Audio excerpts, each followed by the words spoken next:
A few weeks ago, an AI model found a security flaw that went undetected for 27 years. In code that had been tested 5 million times. It found thousands more after that. And here's the part that keeps security people up at night. Over 99% of those flaws are still unpatched right now. Welcome to the Dogflow Dispatch. I'm Pauli van der Stijn, co-founder of Dogflow. And I'm Michiel Gabriels. I'm the one who talks to freight forwarders every single day. And today's topic came up because, honestly, we couldn't ignore it. Right, we're talking about cybersecurity in the age of AI, and specifically what the Claude Mythos story means for mid-sized freight forwarders, because the headlines are all about big tech, right? Microsoft, Google, CrowdStrike. But nobody's asking what this means for a 40-person forwarder in Antwerp running a TMS from 2008. So we researched this. It's not a comfortable reading, but there are things you can do. And that's what this episode is about. Yeah, and quick heads up, we're going to get into some technical terms today. 0 days, ransomware, network segmentation. We'll explain everything as we go. You don't need a background in IT to follow this. In fact, we've made the episode especially for people who don't have a background in IT, but are running businesses that depend on it. All right, so let me walk you through what happened, because the headlines were dramatic, but the details actually matter. In early April, Anthropic, the company behind the Claude AI models, revealed something called Claude Mythos. It's an AI model, not a chatbot, not a writing tool. This thing was built for reasoning at a level we haven't seen before. And what did it do exactly? So, it found software vulnerabilities on its own, and thousands of them, including one in OpenBSD. And that's an operating system famous for being ultra secure.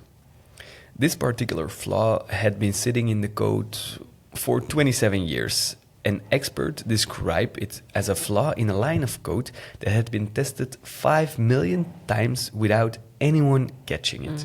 So the AI found what 27 years of human expertise missed. Correct. And not just that one. Thousands of additional high severity and critical severity vulnerabilities across open source and closed source programs.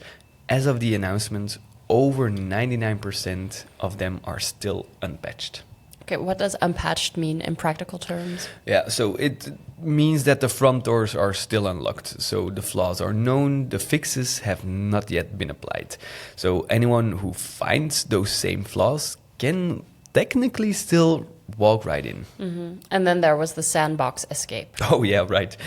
So during a deliberate security test, Anthropic asked the model to try to break out of its sandbox. So that is a controlled environment, but it broke out. So it did. It escaped. But here's what made people nervous.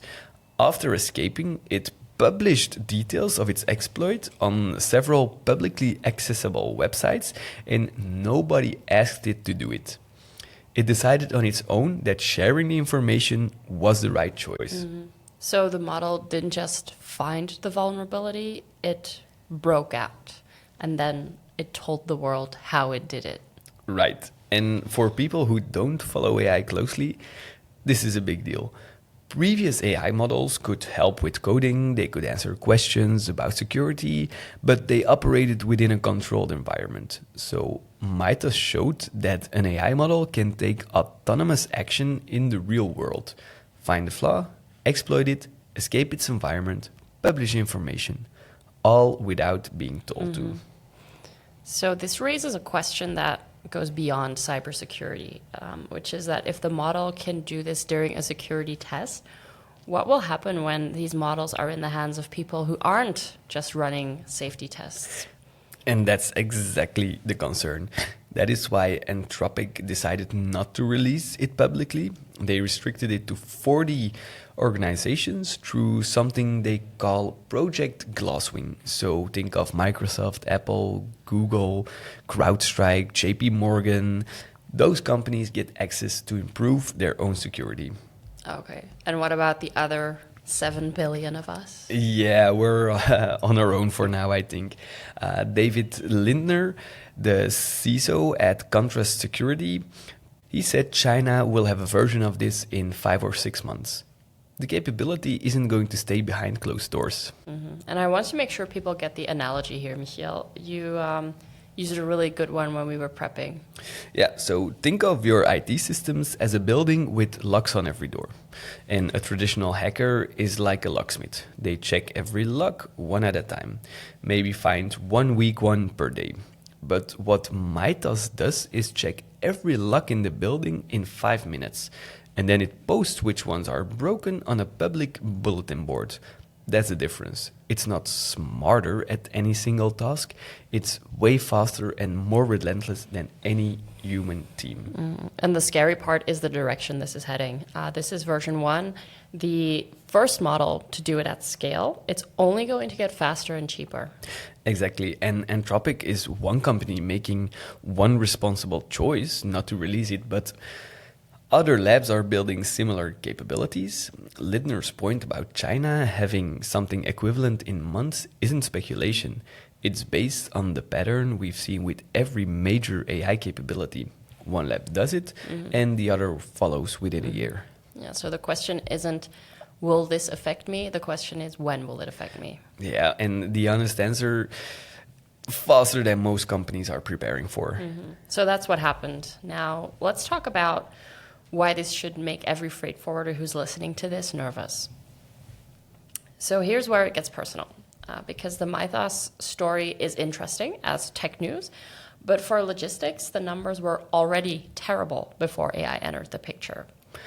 Let me give you the landscape. So cyber incidents targeting logistics exploded 965% between 2021 and 2025. That's not a typo. So nearly 10 times more attacks in 4 years.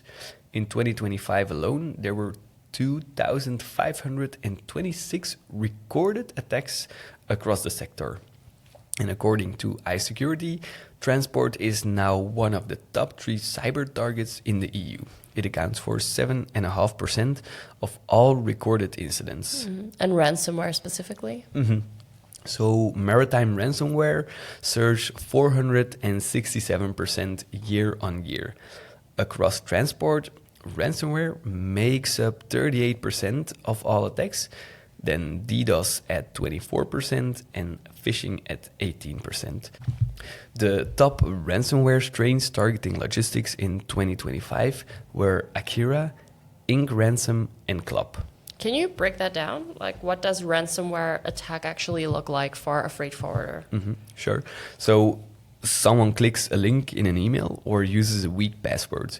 The attacker gets into one system, and from there they move laterally through the network. So they encrypt everything they can reach, your TMS, your booking system, your email, your invoicing, and then they send you a message. Pay us 500,000 euros in Bitcoin, or your data stays locked. And by the way, we've also copied your customer records. If you don't pay, we'll publish them. And you're dead in the water, right? You can't book shipments, you can't invoice, you can't even email your clients to tell them what happened. Exactly. And if you're a forwarder with 20 active clients running time-sensitive cargo, every hour of downtime is damaging those relationships. So some of those clients won't come back. And these aren't just theoretical risks. There's a specific case that I think every forwarder needs to hear. Yeah, it's Nice of Old, a 158-year-old UK logistics firm. Been around since 1860s, and in July 2025, they were hit by a ransomware attack. The entry point was a single weak password, one password. That attack forced the company into collapse, and 730 employees lost their jobs. 158 years of history, and all wiped out by just one password. Yeah, and here's the thing that makes this story even worse. It wasn't some sophisticated state-sponsored attack. It wasn't a zero-day exploit. It was a weak password. A login credential that any teenager with a brute force tool could have cracked. So the attackers didn't need to be brilliant. They just needed to find the one door that was open. Yeah. And that's the pattern, right? So most cyber attacks against mid-sized companies aren't some kind of James Bond operation. They're just opportunistic. An automated scanner will find your weak spot. A human then takes over from there. But the Mythos angle makes this a lot scarier because now those scanners are going to be powered by an AI that's much better at finding weak spots than any human ever was.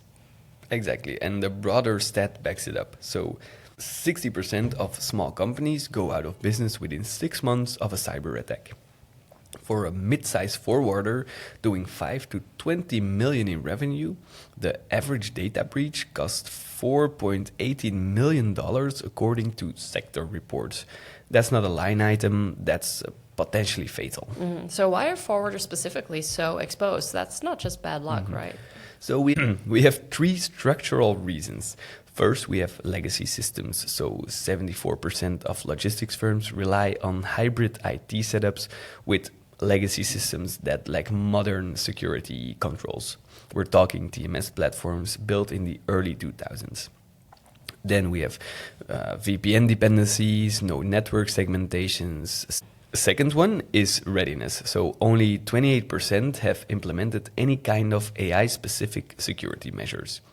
Most haven't even started thinking about it. And then third, we have scale.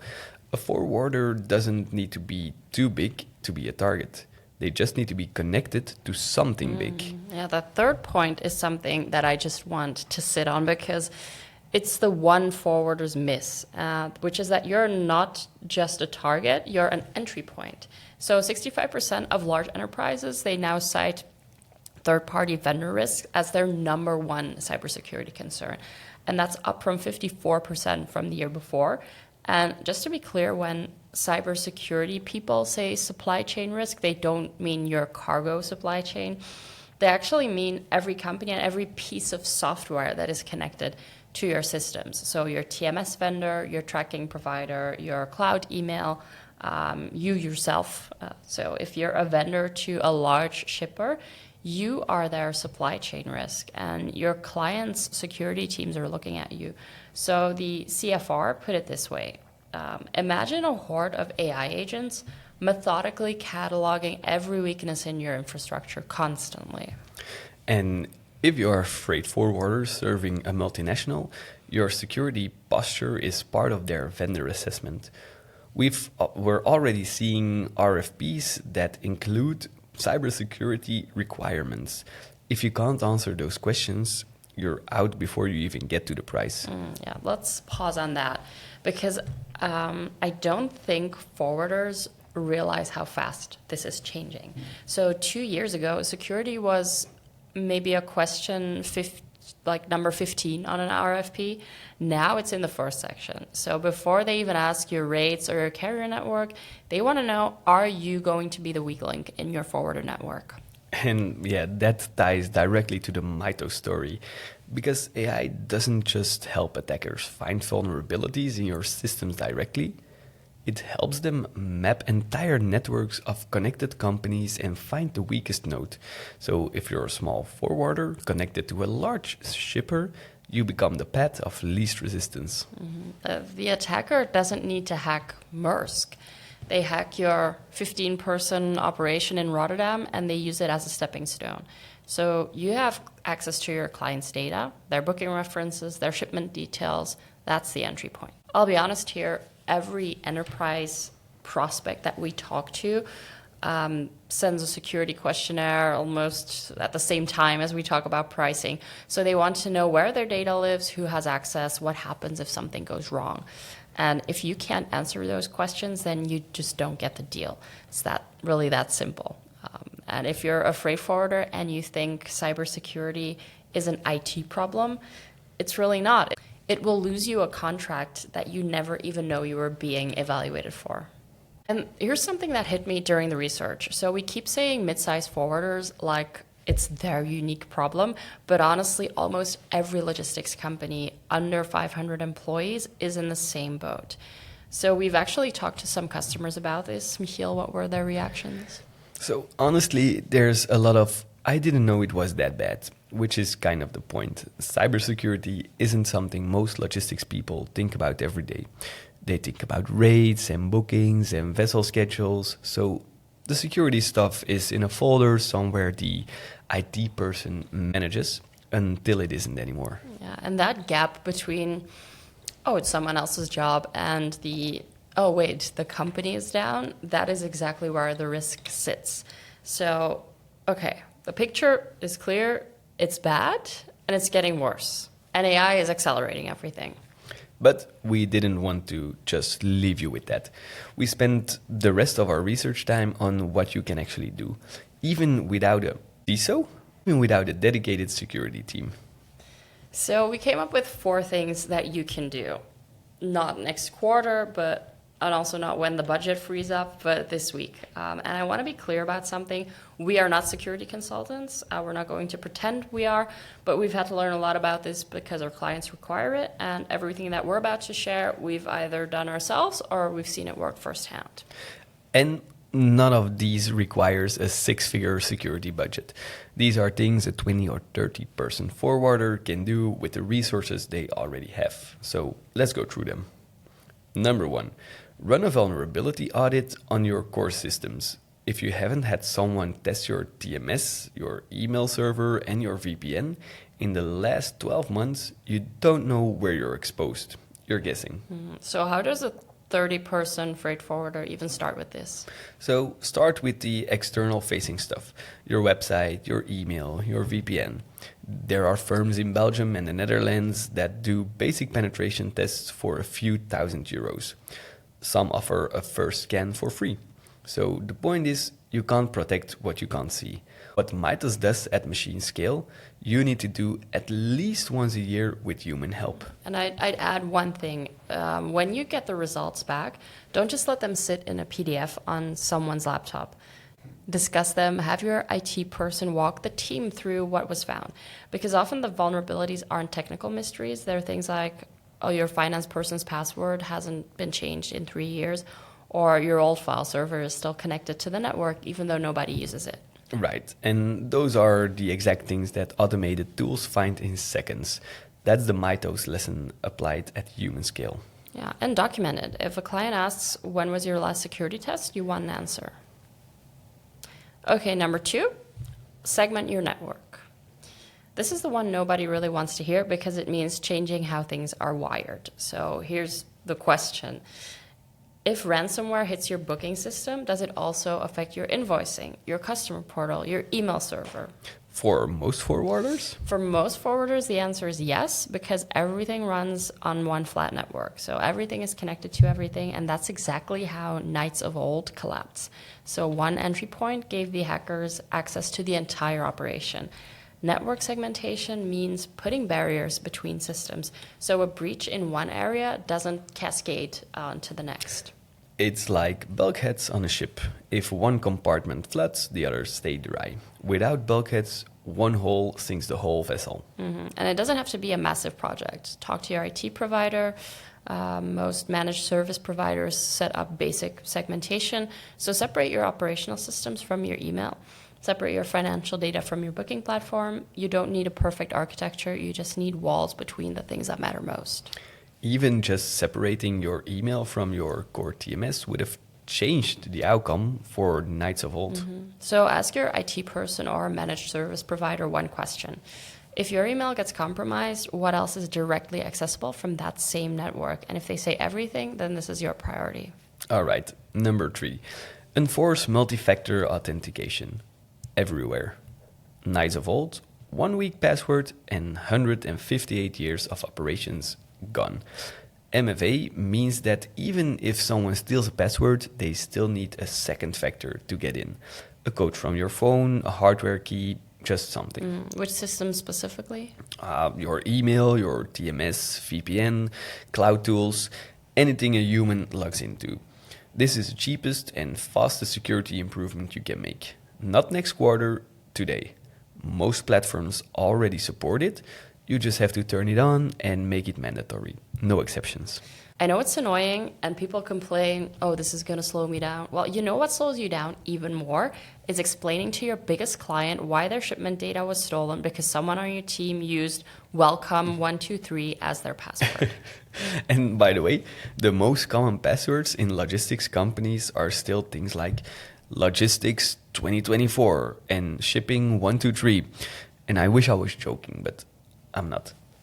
So yes, MFA, multi-factor authentication, today. Make it the rule, not an option. And then number 4, ask your software vendors the hard questions. So this one, this one is close to home for us, but it matters. Yeah, 5 questions every forwarder should be asking their TMS vendor, their tracking provider, anyone who handles their data. Where is our data stored? Who has access to it? When was your last penetration test? Do you have a breach notification process? And can you show me your security documentation? And if your vendor can't answer those questions clearly, that tells you something important. Not about security, but about who their other clients are. Enterprise clients ask these questions before they sign. And if your vendor has never been asked, it means they're not really serving the kinds of clients who care about this. That means their security standards are probably set accordingly. And Pauline, you mentioned Darkflow gets asked these every time? Yeah, for sure. Every single enterprise deal, the security questionnaire comes out, sometimes even before the pricing conversation. That's just the world that we live in. And I think mid-sized forwarders also need to start asking the same questions downstream. Not because you're paranoid, but because your clients are going to start asking you. And if they can't answer, that's useful information too. It means you need a backup plan or a different vendor. These 4 things connect. So the audit shows you when you're exposed, segmentation and MFA close the most obvious gaps, and vendor questions extend that posture to every tool and platform that you depend on. So it's not 4 separate actions, it's one coherent response to new reality. Okay, let's land this. Michiel, give us the quick version. All right. 3 things to walk away with. First, know your exposure. Get a basic security audit done on your core systems. You need to know where the unlocked doors are before someone else finds them. Second, put barriers in place. Multi-factor authentication and network segmentation. 2 things that would have prevented the Knights of Old collapse entirely. And third, ask the hard questions. Your software vendors, IT providers, anyone who touches your data, if they can't answer basic security questions, that tells you everything you need to know. And the bigger picture on AI, the Mythos story is a preview, not the final chapter. The tools that find vulnerabilities are going to get more capable. The attackers who use those tools are going to get more capable. The window to get your basics right is now, not after the first incident. Right. And I want to end on something that might sound counterintuitive. AI isn't just the threat, but it's going to be defense too. So in a year or 2, the same kind of AI that finds vulnerabilities will also be available as a defensive tool, scanning your systems before the attackers do. So detecting anomalies in real time, responding to threats automatically, but that only works if you've done the groundwork. So if your network is flat, your passwords are weak, and your systems are unpatched, the best AI defense tool in the world can't help you. The basics have to come first. Right now, 40 companies have access to Mythos through Project Glasswing. They're using it to harden their defense. The rest of us need to do it the old-fashioned way. But the 5 things we talked about today, those would make a real difference for any forwarder. And none of them require an AI model to implement. The question is whether you've done the basics before the next wave hits, because it is coming. Right, that's it for this episode of the Darkflow Dispatch. If this was useful for you, do us a favor, share this with a freight forwarder you know who hasn't thought about cybersecurity yet, because they probably need to hear this more than anyone. Subscribe wherever you get your podcasts, and if you leave us a review, then it genuinely helps other logistics professionals find the show. Thank you so much for listening, and see you next week.